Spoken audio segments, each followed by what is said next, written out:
Hello and welcome back to Live and Breathe Horses. And today we're having a little chat about what you can do in the winter when you don't have anywhere to ride. So when I lived in Malaga, although it hardly ever did rain there, but when it did, it's a bit all or nothing. It's either drought or flood. So when it did rain, it really, really rained. And our arena would just be like completely unusable. But I had the big advantage of a lovely, big, long, steep hill and no traffic, like dirt track. So even if the horses were very fresh, I could get on and go up the hill and just get in a nice, strong, rising trot. And by the time you got to the top of that hill, it was everything was calm again. So that was fine there. And then in Scotland, I had a really lovely all-weather arena. That was a great treat and advantage to have that. So it meant whatever the weather, even though there with life circumstances, I didn't get to do as much as I wanted with the horses. But it was fabulous, that arena. No matter how much it rained, and the neighbours' ones would all be flooded, and it would stay good. So here in the northwest of Spain, in our new home for the moment, it is, oh my God, I didn't expect such weather like this. And we don't have an arena. I've been using, there's a bit of common land next door to where we are, which is brilliant. It's like having an enormous arena. So I was riding over there. But of course, everything is just absolutely flooded. Thank goodness. Look, today we've got blue sky after 10 days of rain and wind and storm. The field has turned into a swamp because it's not that big. Bing and Trump, not so much. They've got some dry bits because they've got much more space, but the other two are literally slopping around in the swamp. And me too, to get in and out of my tiny house, I have to walk through the swamp. So, yeah, I was a bit nervous. I was turning into Fungus the bogeyman. I was saying to my friends, if I start looking green round the edges, like living alone in a swamp. Anyway, as they say, everything passes. And now we're on to some cold but lovely sunny weather. So it did get me thinking, because of course I've got nowhere to ride. So of course, it depends. It all depends on so many things, you know. If you're lucky, you've got an indoor school or an all-weather school and it dries up enough you can go in it, or you've got a good raincoat. Or you've got somewhere like I had in Malaga, you can just go out. But if you're like me here, where if we go out, we go straight onto a tarmac road.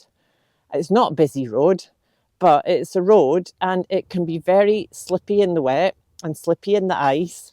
And the horses are a little bit herd bound. So if I disappear out of sight, Umo will get upset. And of course, with all the mud, I don't want him crashing around. Well, I don't want him getting upset anyway. I am working on riding lead, so I can just take him with me like I used to do with Bing in Malaga. But anyway, that's another project. That's another topic, another discussion. What can we do in the stable? Well, one thing that occurs to me is, what about the things that come up in our normal work? So, you know, most horses have their things. You know, I've given people lessons and they've had really, you know, the horse has got his thing with the saddle or the girth or the bridle, or there's a foot they don't pick up, or they don't like being touched in a certain part of the body. And of course, most of us have to work very hard to earn the money to keep our horses. So the small time we have with our horses, we want to ride them and get on and do stuff, or we spend it all cleaning up the poop. So often these things, as long as they stay manageable, we don't get around to them. But now is when you can't do anything else. It's a good moment to be able to do these things. So Triunfo has always had a thing with bridling. And when he was one of my best lesson horses, I would always have to tack him up. Because, of course, I'm very tall, so I could reach. And if we stuck your finger in his mouth. So it was manageable. You know, they say things don't stay the same. They're either getting worse or getting better, which is true. But things like that can actually just stay a bit manageable. So we are doing a project with that over on Patreon, which we just started. I have been having a bit of issue with technology, with filming here, and nobody to help. I'm on a selfie stick now because, of course, when you go on the tripod, you can't move. I've been trying again with the Pivo, but the quality's just not good enough to post. It's fine for self-assessment. So, and of course, here alone, no helpers. So until I get some helpers, we're just doing the best we can. So over on Patreon, we're doing a whole little project on suppling exercises, which is something we can also start in the stable. Or you see, I've got here in my stable under the roof a little porch. My stable looks so scruffy because we haven't plastered it. But yeah, as I always say to people, but the horses don't mind. They don't mind it's not plastered. They've got a lovely view, so that's a good thing for them. Anyway, so that's a place to start the suppling exercises.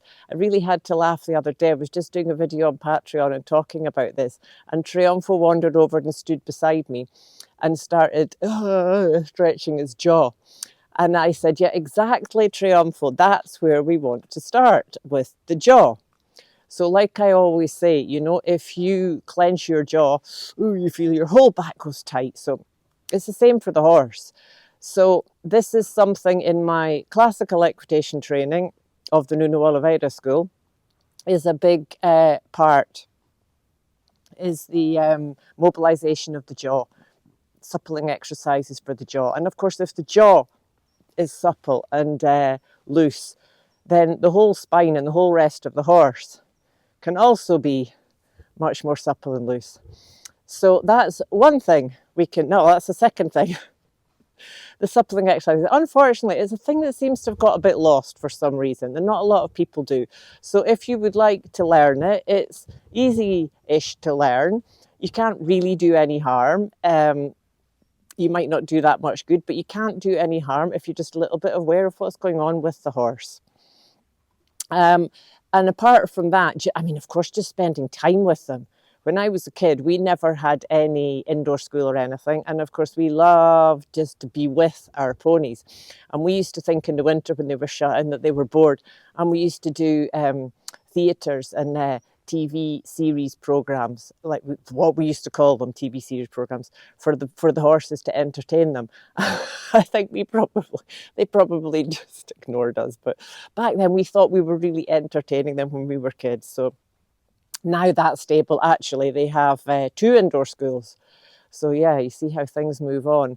But yeah, so you know, addressing things that maybe you normally don't get around to is one interesting project. And like I say, we'll be doing a bit of that with Trumpf.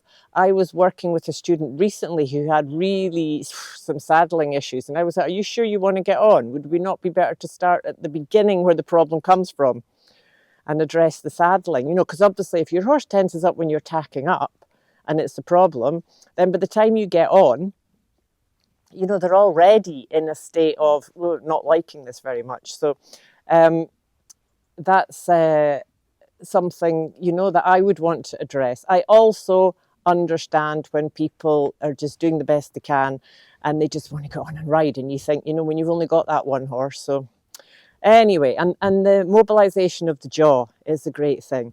And then just exploring some massage and touch with your horse in the stable, nice and quiet. I've been doing a bit of that with Umo, which I will try to get some film of that, because he still has his funny spots.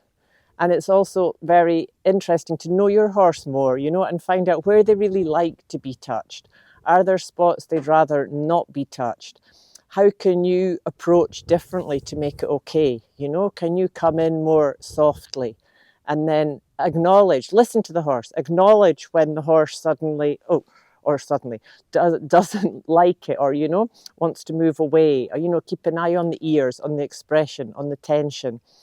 And if you just stop and the horse, oh gosh, this human noticed that was too much, they can very quickly get more accepting of things.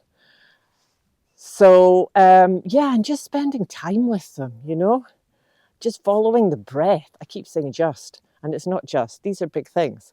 Following the breath is another one I really, really love. You know, to stand with your horse, be aware of their breath, and see if you can sync your breath up with their breath. You know, it's a real meditation and a moment to find some stillness and silence and create that neutral point with your horse, so that when you have problems and you're working, or you're somewhere new, or you've got trouble loading, or you're at a competition, or whatever situation comes along that stresses your horse, that you can go back to that neutral place of connecting together through the breath. Takes some practice, but it's a great practice because it has a lovely knock-on effect through the rest of our life as well. Helps us in all things. So that's just a few little ideas of things that you can do. Of course, you can put, once you've done the jaw things, you can have the bridle on, and then you can do flexions of the paw, you can do lateral flexions, you can do all kinds of things, which would then lead into doing work in hand when you go out, you know. Even getting off and on, you know, if your horse doesn't stand and you've got nowhere to ride, but maybe you can just tack up and have them, maybe you've got a small covered area where you couldn't ride, but you can practice getting off and on. It's something I'm a real stickler about, that horses should stand quietly when we get on, because it can actually be really dangerous. I've seen a couple of really bad accidents because the horse didn't stand. And then once you're on, they should wait, you know, that it's not like, right, off we go. And sometimes for the horses, it's because they've never been educated in that, or sometimes it's anticipation of what's going to happen next. So if you were just getting off and on and then not actually riding or doing anything, that might be quite a nice little project for the horse who thinks something a little bit disagreeable or exciting is going to happen after you get on. If you are doing that, make sure it's you're doing it safely, because, like I say, I've seen some really nasty accidents. One in a concrete yard. So anyway, that's what we're doing. The field is just so muddy. I don't know. The sun's out today, and the forecast for a few days of sun. But as it's our first winter here, I don't know how it's going to go now. I don't know if it's going to be sunny enough to dry up, if the ground drains enough, or is this going to be us in mud for the whole rest of the winter? Let's see. Anyway, in the meantime, over on Patreon, we are exploring lots of little fun things that we can do with our horses when we don't have anywhere to ride or work or do anything. So thank you for being here with us today, and I look forward to see you next time.